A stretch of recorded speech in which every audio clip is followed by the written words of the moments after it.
शांति, प्रेम और एकता की मिसाल थे सिखों के 10वें गुरु गुरु गोविंद सिंह ने खालसा पंथ की भी नींव रखी थी।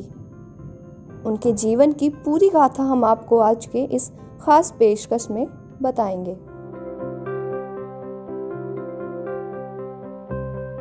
गुरु गोविंद सिंह का जन्म 1666 ईस्वी में पटना साहिब में हुआ था। गुरु गोविंद को बचपन में सभी लोग गोविंद राय कहते थे। आपको बता दें कि पटना में जिस स्थान पर गुरु गोविंद सिंह का जन्म हुआ वो जगह अब पटना साहिब के नाम से जानी जाती है। गुरु गोविंद सिंह के जीवन में कई उतार चढ़ाव आए, जिनका इन्होंने डटकर सामना किया और अपनी ज़िंदगी में आगे बढ़ते गए। गुरु गोविंद सिंह जब केवल 9 साल के थे तो उनके पिता गुरु तेग बहादुर की मृत्यु हो गई। आपको बता दें कि उनके पिता की मृत्यु सामान्य ढंग से नहीं बल्कि औरंगजेब के धर्म परिवर्तन की मुहिम की वजह से हुई थी। दरअसल औरंगजेब उस समय हिंदुओं का जबरन धर्म परिवर्तन करवा रहे थे। इसी दौरान औरंगजेब के द्वारा सताए हुए लोग गुरु तेग बहादुर के पास फरियाद लेके पहुंचे। इसके बाद गुरु तेग बहादुर ने इस मुहिम का विरोध किया। इस विरोध से परेशान होकर औरंगजेब ने दिल्ली के चांदनी चौक में गुरु तेग बहादुर का सिर कटवा दिया था। गुरु तेग बहादुर की मृत्यु के तुरंत बाद ही उनके बेटे यानी कि गुरु गोविंद सिंह ने पूरी जिम्मेदारी संभाल ली और अपना पूरा जीवन लोगों की सेवा में लगा दिया। इतिहास में गुरु गोविंद सिंह एक क्रांतिकारी संत व्यक्तित्व है। गुरु गोविंद सिंह ने समूचे राष्ट्र के उत्थान के लिए संघर्ष के साथ साथ निर्माण का रास्ता अपनाया था।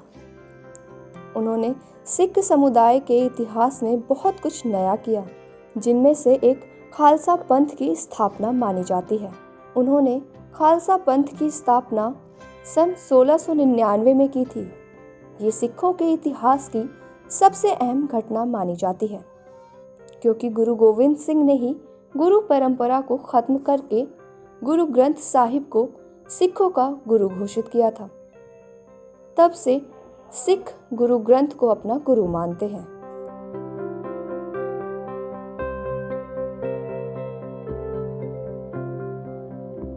केवल 9 साल की उम्र में दुनिया के सबसे ताकतवर समुदायों में से एक की कमान संभालने वाले गुरु गोविंद सिंह केवल वीर ही नहीं थे, बल्कि वे भाषाओं के जानकार और अच्छे लेखक भी थे। उन्हें संस्कृत, फारसी, पंजाबी और अरबी भाषाओं का ज्ञान था। उन्होंने खालसा को 5 सिद्धांत भी दिए, जिन्हें 5 ककार कहा जाता है। गुरु गोविंद के बारे में जितना भी कहा जाए सब कम ही लगता है। उन्होंने समूचे राष्ट्र के उत्थान के लिए संघर्ष के साथ साथ निर्माण का रास्ता अपनाया था। सती प्रथा, बाल विवाह, बहुविवाह, लड़की पैदा होते ही मार डालने जैसी बुराइयों के खिलाफ उन्होंने अपनी आवाज़ बुलंद की। वे कभी भी ज़मीन, धन संपदा, राजसत्ता प्राप्ति के पीछे नहीं भागे। उनकी लड़ाई केवल सिद्धांतों और आदर्शों की लड़ाई थी। उन्होंने सामाजिक एकात्मता और छुआछूत को समाज से हटाने के लिए पिछड़ी जाति के लोगों को अमृतपान कराया और फिर खुद उनके साथ अमृत पीने लगे। इससे उन्होंने मानस की जात एक सब है, एक पहचान वो का महा संदेश दिया था। तो ये थी एकता की मिसाल गुरु गोविंद सिंह की कहानी। ऐसे ही पराक्रम और कहानियाँ जानने के लिए जुड़े रहिए हमारे साथ और देखते रहिए लाइव 24।